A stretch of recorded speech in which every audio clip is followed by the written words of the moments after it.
Shut up and move on. That's what they're telling you, the Democrats, the media, the establishment. Shut up and move on. It's time for unity. Oh, is it? Is it really? I don't recall them shutting up and moving on after 2016. I don't remember much unity on their part these last 4 years. It's been the exact opposite. 4 years of non-stop hate, harassment and resistance. They didn't shut up. They screamed, literally. This was Yoko Ono's message as a response to Donald Trump.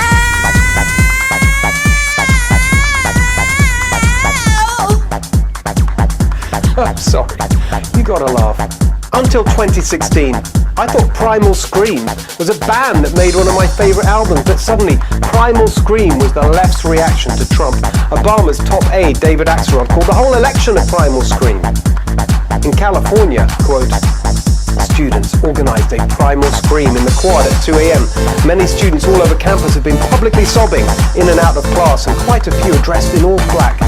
My Chinese class this morning was essentially a crying session. At Yale, an election primal scream organized by the freshman outdoor orientation leaders took place outside Sterling Memorial Library. The scream offered students a chance to come together, process the shock of the moment. Nobody told them to shut up and move on. In fact, our ridiculous establishment leaders indulged all this nonsense. Stanford University cancelled classes and offered its students counseling sessions. Janet Napolitano, head of the University of California, sent out an official message reassuring those feeling understandable consternation. She was in charge of Homeland Security under Obama. No wonder our borders went to you-know-what. The media didn't smear and dismiss people protesting the 2016 results. They celebrated them. Remember the safety pins? Perhaps the most pathetic political protest of all time. In the wake of the election, many are wearing safety pins in silent protest. Look at this poor woman, wearing her safety pin today and until people I know and love can feel safe again. Vain Hollywood celebrities were desperately doing it, of course, like Star Trek's Patrick Stewart. Not to be left out of the intergalactic virtue signaling. One of the writers of the Star Wars movie, Rogue One, joined in too. Star Wars against hate, he tweeted powerfully. Oh, for goodness sake, I don't think there are enough eye-roll emojis in the known universe to capture how utterly ridiculous that was. And after all the screaming and crying and counseling and safety pins, the Democrats didn't move on. They never accepted the election outcome. They backed recounts in battleground states. They boycotted the Trump inauguration. They plotted to impeach him from day one. They brazenly declared that Trump is not my president, not my president. Oh, but Hillary conceded, we're told. She did the decent thing. She upheld democratic norms. Really? How is this conceding? Trump knows he's an illegitimate president. How does making one 20-minute speech the day after the election erase 4 years of insisting that she was the rightful winner? And it wasn't just Hillary. Here's Jimmy Carter, Jerry Nadler, the preposterous Ted Lieu. He lost the election, and he was put in office because the Russians interfered on his behalf. The president or elect, although legally elected, is not legitimate. I've created an illegitimacy clock. It's on my website.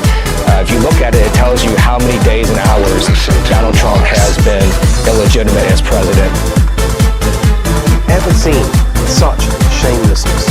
Telling you to shut up and move on days, weeks after the election when they never moved on after 2016. Biden's shamelessness demanding you accept his legitimacy when he never accepted President Trump's. This was Biden just last year. He's an illegitimate president in my mind. Folks, look, I absolutely agree. What planet are they on with their clueless cause for unity? They haven't got the first idea how angry half the country is with the way they behave.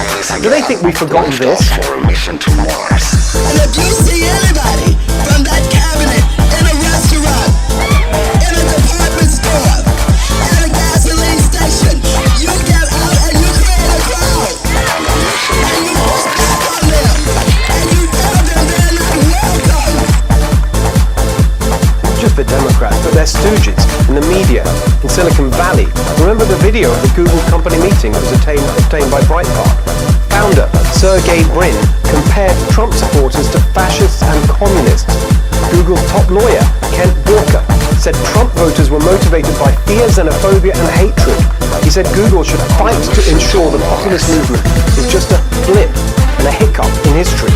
Ominously, CEO Sundar Pichai pledged that Google would develop artificial intelligence tool against low information Trump voters. Unity. Now they want unity? No. They say that anyone questioning election irregularities is pushing conspiracy theories. Conspiracy theories from the people who told us that Trump created a secret internet server to communicate covertly with Russia. That Trump's campaign manager secretly visited Julian Assange 3 times in the Ecuadorian embassy in London and no one noticed. Lectures about conspiracy theories from the people who gave us the Steele dossier for 4 years of the Russia collusion hoax. They say that anyone trying to pressure the Electoral College is undermining the Constitution. Do they think we've forgotten that this is literally what they did in 2016? Here's the article in the Washington Post that started it. The Electoral College should choose Clinton, wrote top lefty lawyer Larry Lessig. MSNBC's Joy Reid agreed. So did her colleague, Chris Hayes. Lawrence Tribe agreed. Paul Krugman, Michael Moore, E.J. Dionne, Steven Pinker, the ladies on The View, on and on. A self-righteous parade of establishment boobies, one after another glomming on to the Electoral College gambit. But actual Democrats backed it too. Hillary's communications director, Hillary's campaign chairman, and this from a Democrat member of Congress, quote, "I do think the Electoral College should choose someone other than Donald Trump to be president." After all that, they want unity? Biden wants legitimacy? Everyone can see this election wasn't fair. Mass mail-in voting, voter rolls riddled with errors, weakened security, the scandal of ballot harvesting, all of it pushed by Democrats, vandalizing our electoral system for partisan advantage. Of course that wasn't fair. And we haven't even mentioned China's meddling on behalf of Biden. The alliance of bias. Almost the entire media viciously hostile to Trump. Zero chance of a fair hearing. Big tech suppressing information that would have hurt their candidate. It's obvious that wasn't fair. And despite all this, Trump won more votes than any president running for re-election in history. More than Clinton, more than Bush, more than Reagan, more than snooty Obama, who's spending his book tour smearing Trump voters as racists and Latinos as homophobes. So when the establishment says, shut up and move on, the answer is no. Of course, we will always support policies that advance the cause of positive populism, pro-worker, pro-family, pro-community, and pro-American, wherever they come from. But when the establishment says it's time for unity, the answer is when you acknowledge that Trump was a legitimate president, when you admit that Russia collusion was a manufactured conspiracy, when you apologize for 4 years of hate and division, endlessly investigating and undermining President Trump, constantly insulting and demeaning the millions of Americans who voted for him, then we might consider it. Until you do those things, it will be resistance, all the way, every day.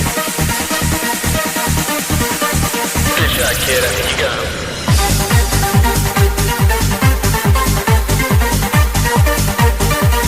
In Arizona, state lawmakers have begun to take action on election integrity. The state legislature has just called for an audit of Dominion software and equipment used in Arizona's most populous county. In a press release published on Friday, the Arizona State Legislature announced an independent audit of the Dominion software and equipment that was used by Maricopa County in this year's election. The audit was called by the current Senate President Karen Fann and Speaker of the House Rusty Bowers, both Republicans. The GOP controls both chambers of the Arizona legislature. Incoming Senate Government Chair Michelle Ugenti-Rita and House Majority Leader Warren Peterson, both of whom are Republicans, joined them. The Maricopa County Board of Supervisors agreed to the independent audit. In the statement, House Majority Leader Warren Peterson said that a significant number of voters believe that fraud occurred, and with the number of irregularities, it is easy to understand why.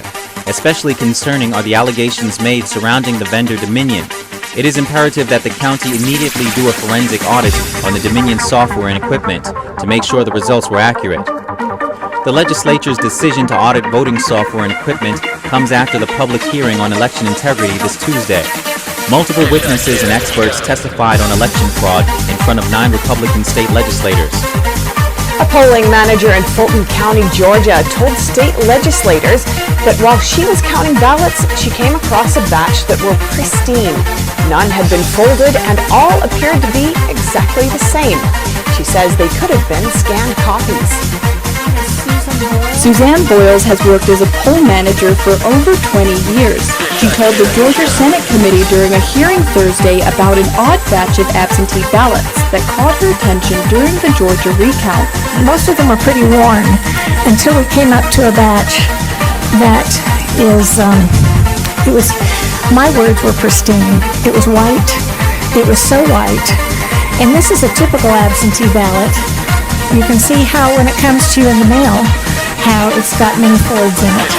These had no folds. Boyles said what first struck her about these ballots was the feel of the paper. She said when you had counted and held ballots for as long as she has, you know the feel of them, and compared it to knowing the feel of a genuine versus a fake dollar bill. But the thing that really jumped out at us, besides the feel of these ballots, besides there were no folds, was the fact that the first one that was bubbled in had almost a little eclipse of white in the bubble where you would bubble in. She noticed that the markings on the ballots all looked exactly the same, with the white eclipse around the filled-in marking. Boyles had also previously written a sworn affidavit that 98% of the batch in question were for Joe Biden. The affidavit was included in Attorney Lynn Wood's lawsuit against the Georgia Secretary of State. What we began to notice was an overwhelming amount were exactly, not possibly, but exactly the same. And in the middle of the stack, Boyles said they found a single ballot that appeared to have been pulled from a printer or copier too soon because the image wasn't aligned properly on the paper. A state lawmaker questioned Boyles on whether the pristine nature of the ballots could be explained by the duplication process. Well, couldn't that be explained by the fact that they were all personally replicated and duplicated with observation by individuals working that same poll? Well, the probability of that, I would think, is very slight, because why would 98 ballots have that little white eclipse on the very first presidential ballot?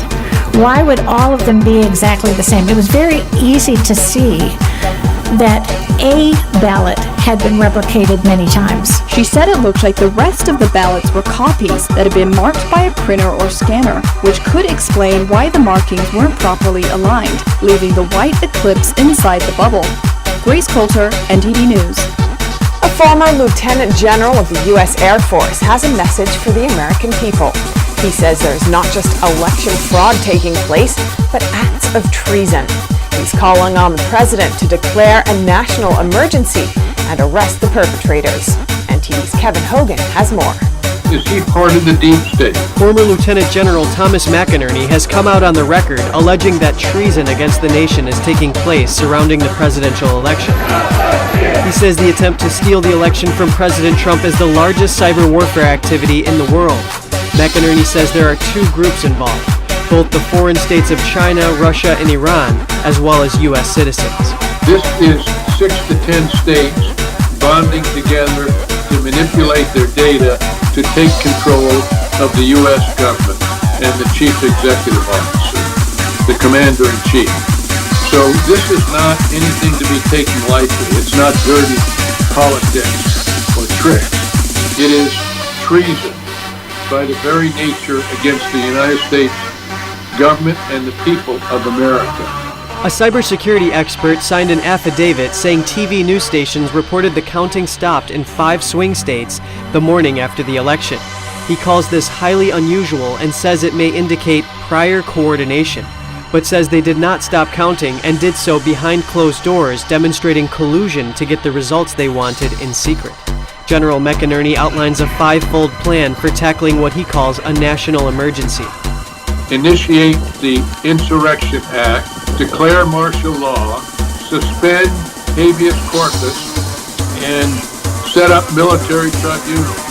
Those are the things that must be done in this emergency. It is a national emergency of whether we're going to continue forward as a democratic republic or go into a totalitarian society. General McInerney's plan starts with the president declaring a national emergency as per Trump's 2018 executive order on foreign interference with the election. Then he suggests implementing the Insurrection Act to quell potential riots by Antifa and BLM, who he says will want to create chaos if Trump wins. Then declare martial law, suspend habeas corpus, and set up military tribunals to arrest and try those who participated in the steal, people he's identified but can't disclose. He says the problem must be solved now or never. And if we don't solve it now, it'll never be solved because we will move into a tyrannical situation that will eventually be, whether you can call it social democrats or communists, it's going to be both the same. It's just a different name. What's more, General McInerney said the vote-switching applications Hammer and Scorecard were in use in this election as well as in 2016. He says Dominion Voting System's central server farm was moved to Frankfurt, Germany, where rogue elements of the CIA had it. U.S. Special Forces then seized it, and he says the White House has confirmed the U.S. has possession of them. He says he does not know whether or not there were casualties during the seizure. Kevin Hogan, NTD News. Information about voter fraud in the 2020 election has been widely censored across social media platforms. But one nonpartisan website is giving people the ability to acquire and share information all in one place. Shortly after Election Day, a citizen coalition launched a website called everylegalvote.com. The website is uncovering incidents of fraud and their impact on the 2020 election. Host of the Economic War Room and co-founder of Every Legal Votes, Kevin Freeman, says they don't ask for donations. That's not our purpose here. Our purpose here is almost a social media sharing site so that people who are experiencing electoral fraud or are just interested in clean and fair elections are jumping on because Twitter and Facebook and so many of the other social media sites have blocked any story. According to Freeman, Every Legal Vote has been getting thousands of reports from people who thought that election integrity was compromised. Everyday voters who witnessed unusual circumstances stepped forward, along with MIT statisticians who found there was no logic behind the voting data. Freeman said there will be a new report coming out soon showing the questionable method in which Dominion voting systems tabulated votes. Not the normal common sense way that you'd say, oh, here's a vote for Trump, we'll count one here. Here's a vote for Biden, we'll count one there. It is a very complex, convoluted way for them to record votes, and yet it leaves open the possibility of changing votes from one candidate to another. Some of the reports have not been made public on their websites because people are afraid of retribution or legal teams might want to examine it. Freeman is asking for patience and for people to understand there could be nefarious groups trying to manipulate the U.S. election system. Reporting by Sherry Dong and Don Tran. Georgia attorney Lin Wood claims that the Chinese regime sent Dominion $400 million ahead of the election. That's through a Swiss bank subsidiary. There's no direct proof of the claim, but public information does show ties between China, the bank, and Dominion. Attorney Lin Wood claimed on December 1st that Communist China purchased Dominion Voting for $400 million. He published a link to a U.S. Securities and Exchange Commission filing showing Dominion Voting Systems' parent company receiving $400 million from a Swiss bank subsidiary. The transaction itself does not directly show what the attorney alleges it to be. However, it does show ties between the voting software company and the Chinese regime. The transaction happened less than a month before the election. According to a press release, the party that received the money, Staple Street Capital, acquired Dominion Voting System in 2018. The acquirer calls itself a New York-based middle-market private equity firm. The party that paid the money is UBS Securities LLC, a subsidiary of Swiss investment bank UBS. But UBS is not necessarily the eventual buyer in the transaction. As an investment firm, it could have just served as a middleman, selling partnership interests of Staple Street Capital to UBS clients or holding it on behalf of clients through its prime broker. So how is this related to the Chinese Communist Party? In another Twitter post, Lingwood claims the Chinese regime to be the major shareholder of the middleman UBS Securities. Through state entities, China does own much stock of UBS's Beijing-based joint venture. But the joint venture's name is UBS Securities Co. Limited, whereas the entity sending money to Dominion is UBS Securities LLC, which is based in New York. The New York subsidiary is a private firm, so its shareholders' information is not open to the public. However, a closer look into the New York subsidiary shows that among 4 of its board members, who are appointed by shareholders, 3 appear to be Chinese. One of them is Ye Xiang, a Chinese national, who also served as a board member of the Beijing-based UBS. The person had worked at the Chinese regime's central bank, the state-owned Bank of China, as well as the Hong Kong government's financial regulatory agencies. UBS is the first foreign bank that's allowed to have a fully licensed security joint venture in China's very restricted financial market. The facilitator of the joint venture is Chinese Vice Premier Wang Qishan, who is deemed the most finance-savvy communist official. He was the mayor of Beijing in 2006 when he met with UBS's then-chairman Marcel Ostap. According to a Chinese company profiling website, after the 2020 election, the Beijing UBS went through a major leadership turnover on November the 30th. One day before Lingwood's tweet about UBS, 12 out of its 15 board of directors quit, including Ye Xiang, a New York UBS board member mentioned earlier. Another who just quit the board is Cheng Yixun, the former CEO of UBS's Beijing-based joint venture and an expert hired in the Chinese Communist Party's 1,000 Talents program. The U.S. Senate deems the program a threat to U.S. national security. According to the International Consortium of Investigative Journalists, UBS is among the major Western banks that played a key role as middlemen in helping Chinese communist officials set up trusts and companies at offshore centers, usually associated with hidden wealth. The SEC filing shows only 2 transactions related to Dominion's parent company. Both are from UBS's New York subsidiary.